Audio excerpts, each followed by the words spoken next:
Every breath you take, every move you make, every bond you break, every step you take, I'll be watching you. Bonjour Michel Gondry. Bonjour. On est en interview pour Verso. Votre nouveau film, c'est Is the Man We Still Happy? Est-ce que vous pouvez nous l'expliquer en 3-4 phrases, un résumé parfait de ce film? Un résumé parfait. Voilà. En 3-4 phrases. Bah oui, comme c'est écrit dessus, c'est une conversation animée avec Noam Chomsky. Animé, c'est un peu un jeu de mots, parce qu'en réalité, c'est pas très animé au niveau de l'échange. C'est quand même... je lui pose des questions et lui répond. Et c'est un jeu de mots avec l'animation, évidemment. How do we identify something as a tree? You plant a tree, it grows. You cut a branch off it, and you put that branch in the ground. Suppose it grows and becomes exactly identical to the original tree. Is that new one the same willow tree? Why not? Je voulais continuer à expliquer ce que c'était. Donc on traite beaucoup de l'acquisition du langage, enfin tout ce qui est la biologie du langage. C'est ce qui m'intéresse beaucoup. Enfin évidemment c'est la politique, c'est les idées sur la politique, c'est critique. Sur les médias m'intéresse beaucoup, mais il y a déjà eu des films assez percutants dessus, donc je voulais me concentrer plus sur l'aspect scientifique. D'accord. Et donc pourquoi avoir choisi Chomsky? Parce que Chomsky, c'est un penseur, un des plus grands penseurs, et puis c'est aussi un scientifique qui, à mon avis, est du niveau des grands scientifiques des Lumières, comme Newton par exemple, et qui restera dans l'histoire. Donc comme il est encore vivant et que j'ai eu la chance de le rencontrer, j'ai eu envie de le laisser une marque et puis de m'associer à son travail d'une certaine manière. D'accord. Et puis c'est quelqu'un qui m'a beaucoup inspiré, ouvert les yeux en politique et puis en sciences aussi. Et puis il a mis des mots sur des choses que je ressentais, que je pensais depuis tout petit. D'accord. As you can see, I felt a bit stupid here. Why should we take it to be obvious that if I let go of a ball, it goes down and not up? Learning comes from asking, why do things work like that? Why not some other way? The world is a very puzzling place. If you're not willing to be puzzled, you just become a replica of someone else's mind. Visual experience is just stimulations of the retina, but we impose an extremely rich interpretation of it. We see the world in terms of trees and dogs and rivers and so on. But then the question is, well, what are those concepts? People are just not satisfied to think, I go from dust to dust and there's no meaning to my life. What makes you happy? I don't really think about it much. Et donc pourquoi maintenant? C'est une question de l'âge seulement de la personne ou... Mais il y a ça, il ne va pas vivre éternellement. Et par exemple, mon grand-père était un inventeur, j'aurais bien aimé l'interviewer, mais il est mort trop avant que j'ai vraiment eu l'idée. Et les gens, ça prend une vie à construire quelqu'un de cette envergure, et puis ils disparaissent d'un coup. Donc à ce moment-là, on voit le vide qu'ils créent quand ils disparaissent. Mais il faut que j'arrête de parler de la mort, parce que c'est une obsession.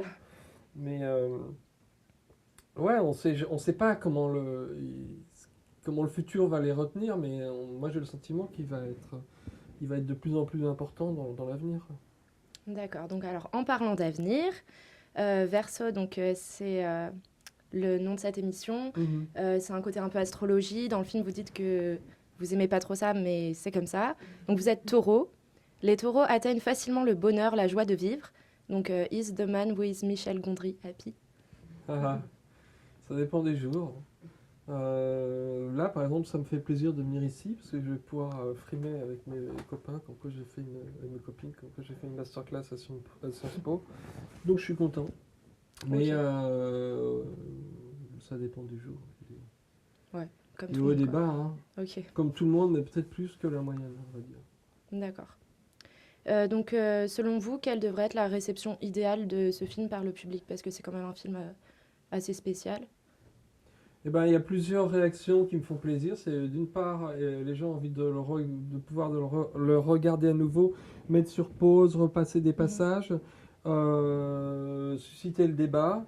Euh, En général, j'ai pas de réaction où les gens. Si, il y a toujours des gens, surtout qui sont un petit peu spécialistes de la linguistique, qui disent que c'est un peu dépassé ces théories. C'est pas forcément le débat le plus intéressant parce que d'une part, je pense pas que ce soit dépassé, et puis c'est aussi des gens qui ont envie de se mettre en valeur. Enfin, c'est difficile vraiment de porter un jugement. Qu'est-ce que j'aime. Est-ce que j'aimerais idéalement comment ça soit reçu. Euh, je crois que c'est si les gens commencent à se poser la question de comment le langage est relié au code génétique, à la biologie, c'est vraiment que le but est atteint, parce que c'est vraiment ça son apport à la science. Et c'est toujours pas vraiment accepté en fait. D'accord. À part par les biologistes sérieux et les généticiens qui, eux, sont convaincus à la grande majorité, pour ce que j'ai lu et j'ai pu voir dans les documentaires, qu'il y a une base biologique dans le langage qui se transmet par les gènes. Il y a beaucoup de gens qui sont toujours persuadés que le langage est une suite d'évolution progressive, alors que c'est quasiment impossible parce que c'est apparu brutalement. Et ça peut être le fruit d'une mutation soudaine, pas d'une série de mutations avec la sélection naturelle, etc. Ok, donc c'est vraiment pour que les gens découvrent ces théories. Oui, et puis il y a un aspect artistique aussi, Oui. Si les gens, ça me fait plaisir quand les gens sont sensibles à ça. Mhm. Donc, est-ce que, selon vous, il y a un fil directeur dans toute votre filmographie que vous pourriez mettre en mots Oui, je pense que j'essaye de faire des films différents à chaque fois, mais en commun, c'est une sorte de manière de résoudre les problèmes, parce qu'en fait, quand on est réalisateur, c'est une succession de problèmes qui se posent à soi et qu'il faut résoudre. Et je pense que la seule manière d'avoir une cohérence, c'est d'appliquer une sorte de, bon, c'est un mot un peu grand, une philosophie, en tout cas une sorte de, en fait, en réglant ces problèmes et en utilisant des méthodes qui sont personnelles, on fait ressortir sa personnalité à travers les films. Et je pense que c'est ça qui fait qu'il y a un point en commun entre les films, alors qu'ils sont quand même différents. Puis bon, il y a un rapport à l'enfance, une sorte de naïveté qui est mélangée avec une sorte de complexité de la forme. D'accord. Ok, très bien. Et dernière question. Donc, dans le film, vous dites que votre inspiration peut vous venir et vous vient principalement d'erreurs de compréhension dans le dialogue. Donc, est-ce que vous avez eu des erreurs de compréhension dans des dialogues récemment ou des éléments qui vous inspirent pour vos prochains films? Oui, alors trouver un exemple là, comme ça maintenant, ça sera peut-être dur, mais très souvent, par exemple, quelqu'un m'explique un concept et je le comprends de travers, et, ou alors avant que la phrase ou l'explication soit terminée, je me fais déjà une idée de ce que ça pourrait être, en me disant, tiens, je regrette de ne pas avoir eu cette idée. Et puis quand quand j'écoute la fin, l'ensemble de l'explication, du concept, je m'aperçois que c'est une idée complètement différente. Donc je me dis, jusqu'à un certain point, c'était une idée différente que finalement j'ai eue par une sorte de compréhension fausse ou incomplète. Alors le français c'est différent parce que cette sorte de méthode pour trouver des idées, elle est plutôt liée à mon incompréhension de l'anglais ou ma compréhension partielle de l'anglais. Mais bon, je comprends quand même un peu plus le français.